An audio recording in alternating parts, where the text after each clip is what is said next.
Alhamdulillah, wa salatu wa salam ala rasulillahi sallallahu alayhi wa sallam.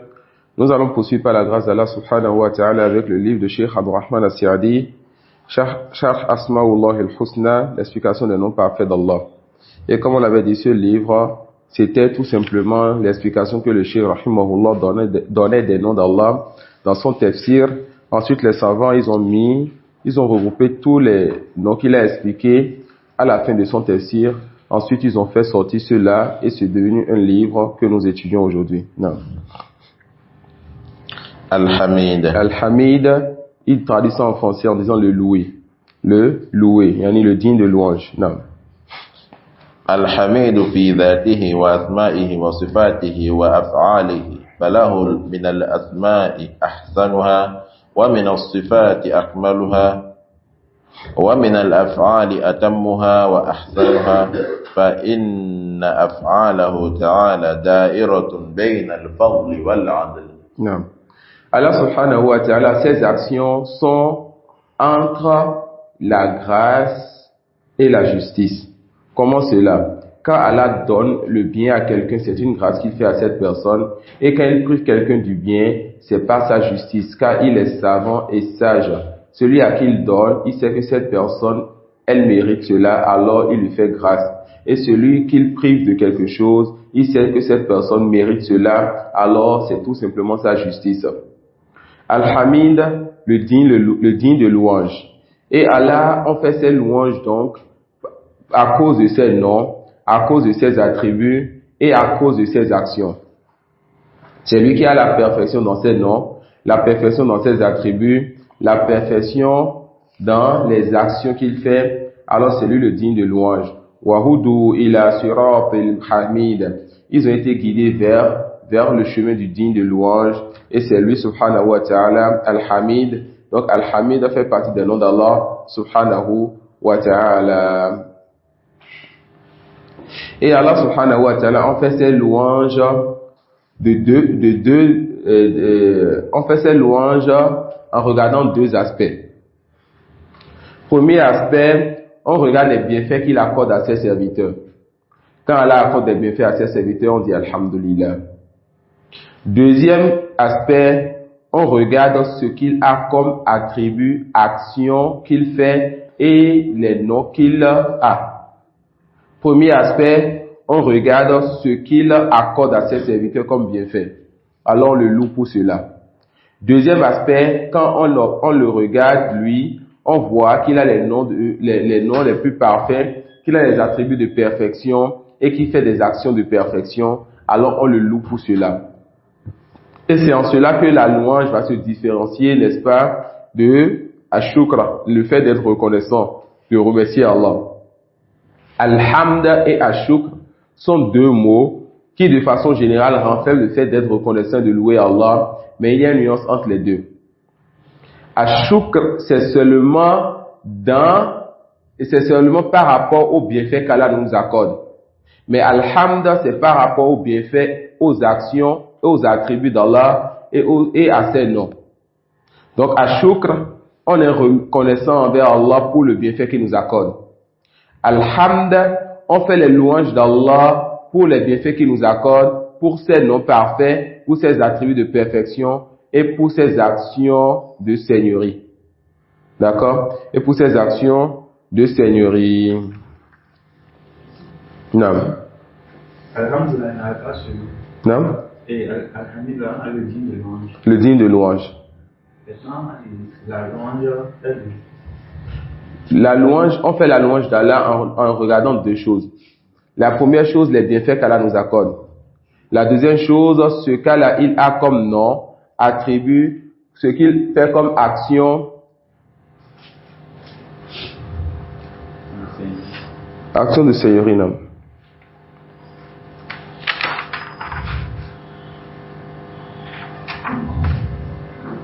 Donc, on fait les louanges d'Allah en regardant ce qu'il nous accorde comme bienfait.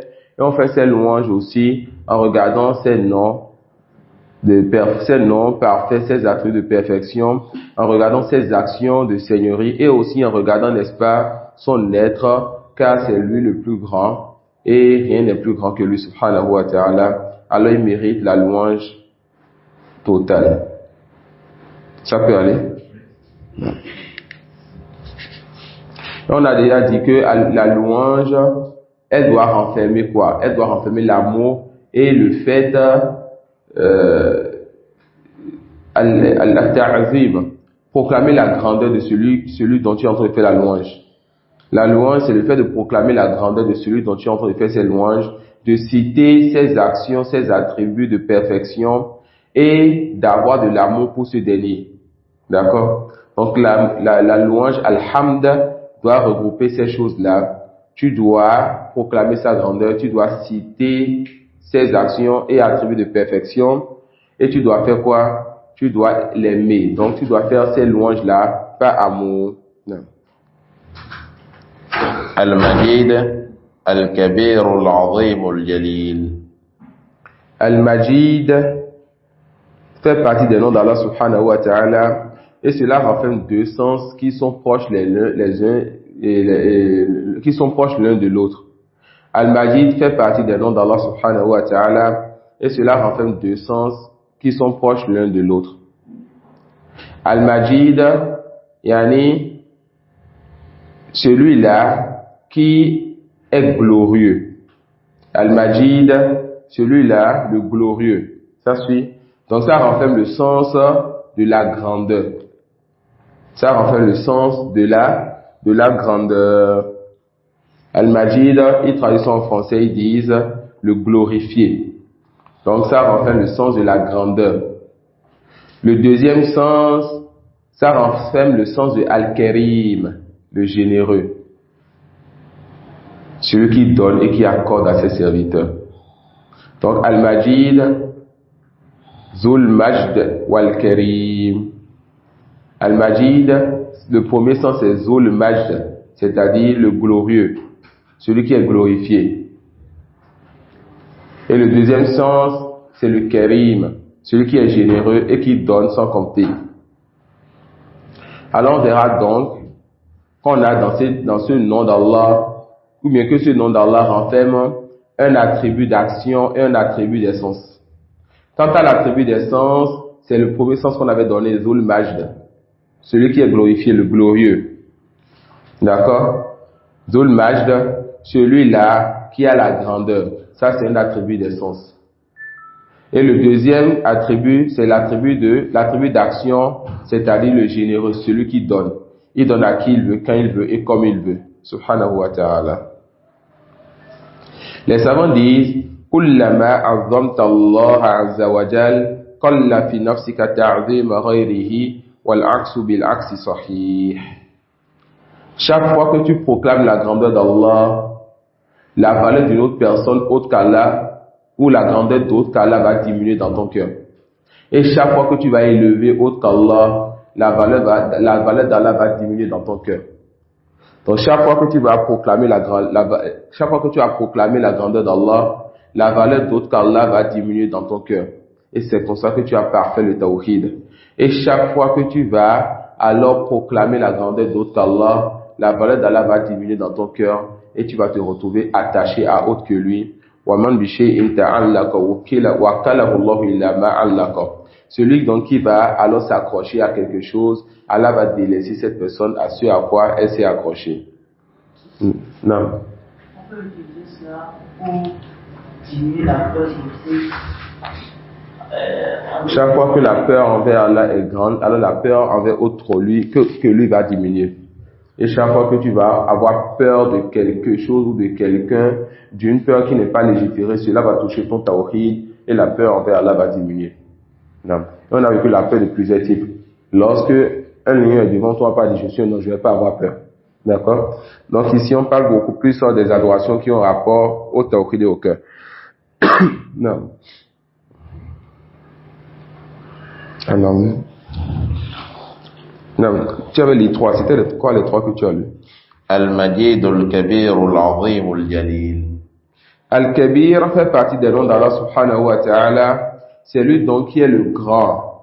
Et personne ne peut le couvrir de toute sa science. C'est-à-dire personne ne peut savoir toute chose que lui. Par où Al-Kabir, c'est lui qui est le grand. C'est lui qui est le grand, et lorsqu'on le verra le jour dernier, on ne pourra pas le voir de tous les côtés. Fahu al-Kabir. Donc al-Kabir, le grand, celui-là, la yuhitu ahadun bi shay'in minhu, la bi ilmihi wa la bi dhatihi. Personne ne pourra savoir tout ce qu'il sait, et personne ne pourra l'observer et le voir de tous les côtés, dans tous les sens. Al-Kabir. Tu as lu Al-Azim? Non. Al-Azim aussi fait partie des noms d'Allah subhanahu wa ta'ala, et cela renferme deux sens. Al-Azim bimana zul azama. Yani, ce sens est proche du sens de Al-Majid, le premier sens de Al-Majid. Al-Azim bimana zul azama, yani, celui-là dont on proclame la grandeur. Al-Azim bimana zul azama, celui-là dont on proclame la grandeur.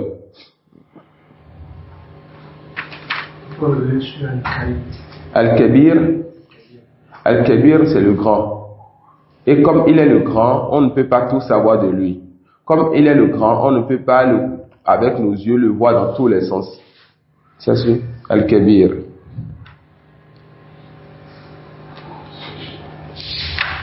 Al-Azim, Zul Azama, celui qui a la grandeur. Al-Azim, Al-Mu'azzam, yani celui qui est glorifié, celui qui mérite qu'on proclame sa grandeur. Al-Azim, ça renferme deux sens. Le premier sens, Zul Azama. Zul Azama, celui-là qui a la grandeur et qui a celui qui a la grandeur. Al-Azim, Zul Azama, celui qui a la grandeur. D'accord? Vous avez un autre mot? Al-Azim, Zul Azama, celui qui a la grandeur. Et Al-Azim, Al-Mu'azzam, celui-là qui mérite qu'on proclame ses louanges, qu'on proclame sa grandeur, celui-là qui mérite toute considération. Subhanahu wa ta'ala. Non, l'immense. Le majesté, c'est Jalal. Donc ça c'est ce qu'on verra en dernière position, Inch'Allah. Tu es d'accord, Khalid? Moussa. Inch'Allah, Al-Azim, l'immense. D'accord? Et l'immense, là, c'est un peu proche du sens de Al-Kabir aussi. Mais comme on a dit, des noms peuvent être proches comme Al-Alim et Al-Khabir, mais il y a toujours une nuance entre eux. Al-Azim, c'est donc l'immense, et celui-là qui mérite qu'on proclame donc sa grandeur. D'accord? Al-Azim, c'est l'immense, et celui qui mérite qu'on proclame sa grandeur. Al-Jalil. Al-Jalil, certains savants ont accepté cela comme nom d'Allah. D'accord? Mais si on n'a aucun verset qui dit Al-Jalil comme nom, et on n'a aucun hadith qui dit Al-Jalil comme nom, mais on a des savants comme Ibn al-Qayyim qui ont pris cela comme nom d'Allah, et l'a suivi dans cela le Cheikh Abdurrahman As-Sa'di et bien d'autres. Et parmi ce qui pourrait avoir comme preuve, c'est Al-Ishtiqaq. C'est quoi Al-Ishtiqaq? C'est le fait de prendre un mot qu'Allah s'est attribué et de sortir de cela ce nom. Alors ils diront, Allah dit Zil Jalali wal Ikram. Allah dit qu'il est plein de majesté et de munificence. Alors ils vont sortir de la parole Zil Jalal, ils vont sortir Al-Jalil. D'accord? Et d'autres savants voient que Al-Jalil ne fait pas partie des noms d'Allah subhanahu wa ta'ala, et la science est auprès d'Allah. Non. وهو الموصوف بصفات المجد والكبرياء والعظمة والجلال الذي هو أكبر من كل شيء وأعظم من كل شيء وأجل وأعلى. Relis les trois noms qu'on vient d'étudier. Les trois noms qu'on vient d'étudier, ou bien les quatre? Les quatre. المجيد الكبير العظيم الجليل.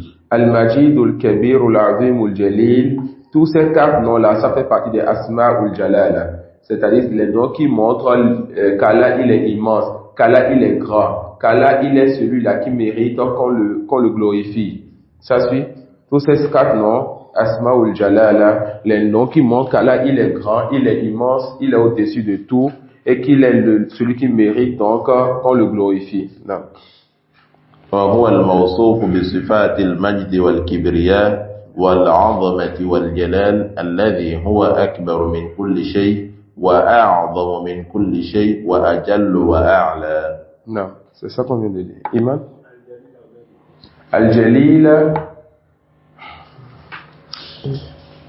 J'avais dit que certains savants voient que Al-Jalil fait partie des noms d'Allah, comme Ibn Qayyim et comme le Cheikh ici, Cheikh Abdurrahman As-Sa'di, mais on n'a pas un seul verset ou un seul hadith qui précise cela. Mais ils ont fait sortir cela d'autres textes où Allah dit Zil Jalali. Yani Zil Jalali, plein de majesté. Fal-Jalil huwa allazi istahaqqa al-ta'zim. Al-Jalil, c'est celui qui mérite qu'on proclame sa grandeur. Al-Jalil, c'est celui qui mérite qu'on proclame sa grandeur. Celui qui est plein de majesté. Non. Pour les savants qui voient que cela fait partie des noms d'Allah.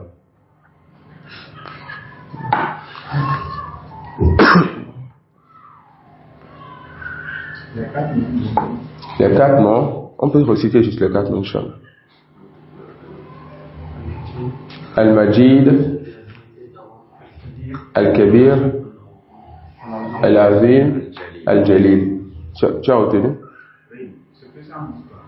Ah oui, ça montre que c'est Allah qui est l'immense. C'est lui qui, Asma'ul Jalal. Asma'ul Jalal. C'est ça, ça montre qu'Allah, il est l'immense, le grand. Celui-là qui est exempt de tout défaut et il mérite qu'on proclame sa grandeur. Attends, je vois un truc. On est où maintenant? Al-Jalil, on a fait ceci.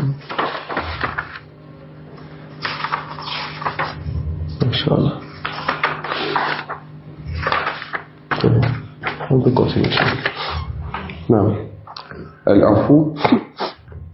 وله التعظيم والإجلال في قلوب أوليائه وأصفيائه قد ملئت قلوبهم من تعظيمه وإجلاله والخضوع له والتذلل له وللكبرياء.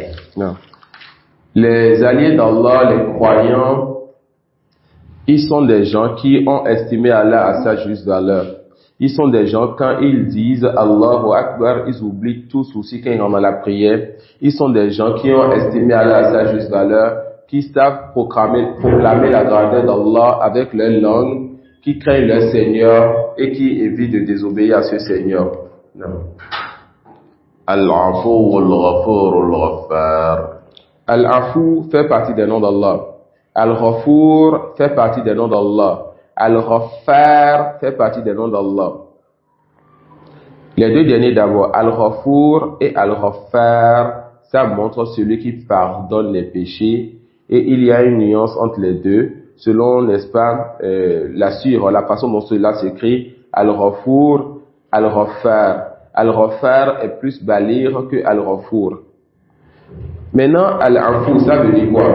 Ça montre qu'Allah, c'est lui qui efface les péchés et qui efface les traces des péchés. C'est lui qui pardonne ou efface les péchés et il efface les traces des péchés. Ça veut dire quoi? Effacer le péché, effacer les traces du péché. Il se peut qu'Allah subhanahu wa ta'ala te pardonne un péché, mais que le péché, ces traces restent. Et ces traces peuvent, n'est-ce pas, toucher tes activités, toucher ton foyer, toucher tes enfants et bien d'autres. Ces traces peuvent, n'est-ce pas, endurcir ton cœur et tu ne vas pas méditer sur le Coran. Ces traces peuvent être une cause de ton égarement, mais le péché en lui-même a été effacé, mais les traces restent. Ça suit. Al-Afu, c'est celui qui pardonne ou efface le péché ainsi que ses traces. Al-Ghafur ou Al-Ghaffar, c'est celui qui pardonne beaucoup. C'est celui qui pardonne beaucoup. Allah dit Ghafiruz Zan, celui qui pardonne les péchés. Ghafiruz Zan, celui qui pardonne les péchés.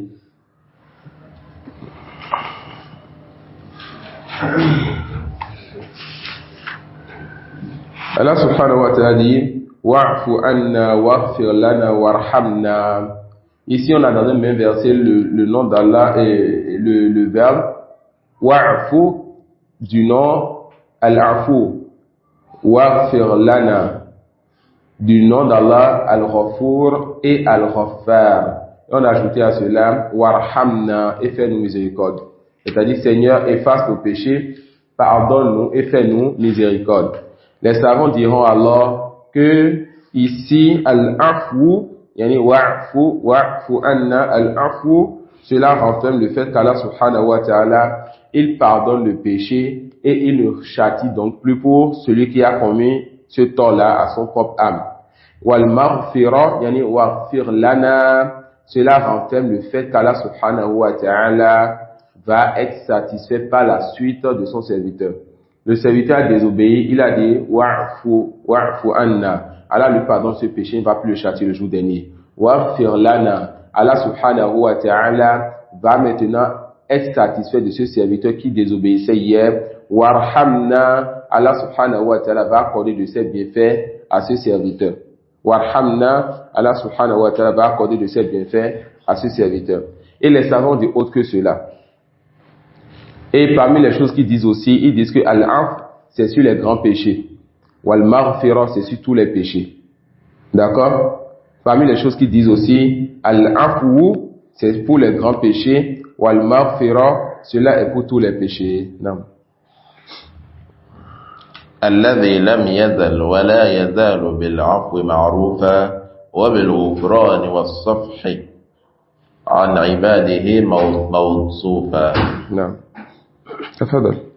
كل أحد مضطر إلى عفوه ومغفرته كما هو مضطر إلى رحمته وكرمه. فقد Tout le monde a besoin donc qu'Allah lui pardonne et tout le monde a besoin qu'Allah accueille le repenti. De la même façon qu'ils ont besoin de la miséricorde d'Allah et des bienfaits qui sont auprès d'Allah. Nous avons besoin qu'Allah nous pardonne et qu'il accorde notre repenti, tout comme nous avons besoin qu'Allah nous fasse miséricorde et qu'il nous accorde de ses bienfaits. Non. وقد وعد المغفرة والعفو لمن أتى بأسبابه قال تعالى وإني لغفار لمن تاب وآمن وعمل صالحا ثم اهتدى. Allah subhanahu wa ta'ala a promis donc accueillir le repentir de celui-là qui vient avec les conditions du repenti. Et il a dit qu'il a cette promis pardonner à celui-là qui إني لغفار لمن تاب وآمن وعمل صالحا ثم اهتدى. إني لغفار. Il accueille beaucoup le repenti. C'est lui al-Ghaffar, celui qui pardonne beaucoup à qui? À ceux-là qui se sont repentis et qui ont cru et qui ont fait de bonnes œuvres et qui ont été bien guidés. Donc ici, Allah subhanahu wa ta'ala dit quoi? Les conditions pour qu'il puisse accueillir le repenti de quelqu'un, c'est le fait que cette personne se repente, donc cette personne demande pardon, que cette personne croit en Allah, que cette personne fasse de bonnes œuvres et que cette personne reste ferme sur la voie droite, que cette personne soit bien guidée. Non. At-Tawwab. At-Tawwab fait partie des noms d'Allah. Non. الذي لم يزل يتوب على التائبين ويغفر الذنوب المنيبين فكل من تاب إلى الله توبة نصوحا تاب الله عليه. Non. At-Tawwab fait partie des noms d'Allah et Allah c'est lui qui pardonne ou bien qui accorde le repenti à ses serviteurs. Et vous venez de voir qu'on a vu Al-Afu, Al-Ghafur, Al-Ghaffar et At-Tawwab. Tous ces quatre noms montrent qu'Allah c'est lui qui pardonne ses serviteurs. Al-Tawwab, ça renferme deux sens. Premier sens, c'est que Allah c'est lui qui tourne le cœur du serviteur vers le repenti. C'est lui qui va amener le serviteur à vouloir se repentir. At-Tawwab, le premier sens, c'est que c'est Allah lui-même qui va tourner le cœur de son serviteur vers la demande de pardon. Car tout le monde fait des péchés, mais ce n'est pas tout le monde qui revient vers son Seigneur.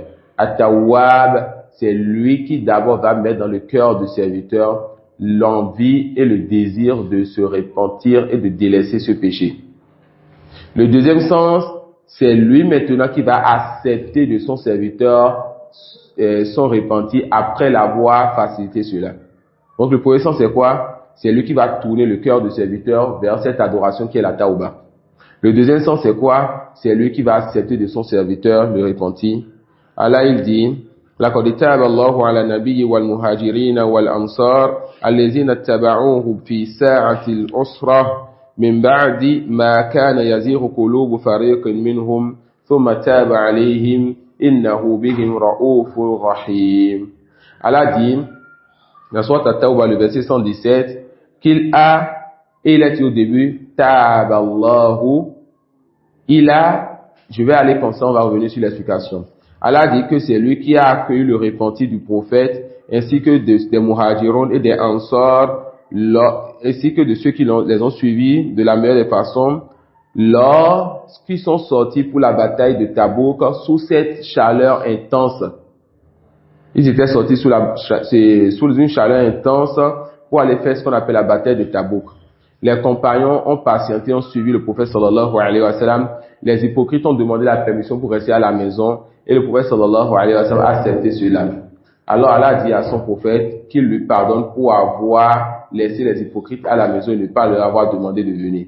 Et il a pardonné aussi aux compagnons qui ont patienté sous la chaleur intense pour ce combat-là qu'il veut faire sur le chantier d'Allah. Alors qu'une partie de ceux qui étaient avec lui ont failli dévier, leur cœur a failli dévier sous toute cette pression et cette difficulté. Allah dit, Summa taba anhum. Et Summa taba alayhim. Ensuite, il a pu leur repentir. On a combien de fois le mot, la phrase accueilli le repentir ici dans ce verset 2. Au début, Allah dit que c'est lui qui a accueilli le repentir du prophète, des Muhajir et des Ansar, et il dit encore à la fin, ensuite il a accueilli le repentir. Quant au premier, le fait qu'Allah dise qu'il a accueilli le repentir, c'est-à-dire c'est lui qui a jeté donc cela dans le cœur de ses serviteurs. C'est lui qui a tourné le cœur des serviteurs pour qu'ils aient envie de se repentir. Et quant au deuxième, lorsqu'ils ont demandé pardon, lorsqu'ils se sont repentis, c'est Allah qui a encore accepté de cela et il les a pardonnés. Donc, At-Tawwab renferme les deux sens, comme on vient de voir dans ce verset. C'est lui qui accorde le repentir à ses serviteurs en tournant leur cœur vers le repentir, et c'est lui qui accorde le repentir à ses serviteurs en acceptant de le repentir. Non. Et les savants disent que la Tawba a des conditions. Et le plus important de ces conditions, c'est le fait de regretter le péché. Le plus important des conditions, c'est le fait de faire quoi? De regretter le péché. Tu peux juste lire le nombre de noms qui restent. Il reste combien de noms? 1, 2, 3, 4, 5, 6, 7, 8, 9, 10, 11, 12, 13, 14, 15, 16, 17, 18, 19, 20, 21, 22, 23, 24, 25, 26, 27, 28, 29, 30, 31, 32, 33, 34, 35, 36, 37, 38, 39, 40. 41, disons 40. Je pense qu'on va s'arrêter sur ceci, Inch'Allah, parce qu'on fait environ 5 noms par jour, et même en continuant les 5 noms par jour, ce livre-là, on pourrait le finir en 10 assises environ, moins de 10, en 8 jours. Et on va pas aller encore plus vite, donc on va s'arrêter sur ça, Inch'Allah. Wallahu a'lam wa subhanaka wa bihamdik, ashhadu an la ilaha illa anta astaghfiruka wa atubu ilayk. Jazakumullahu khairan.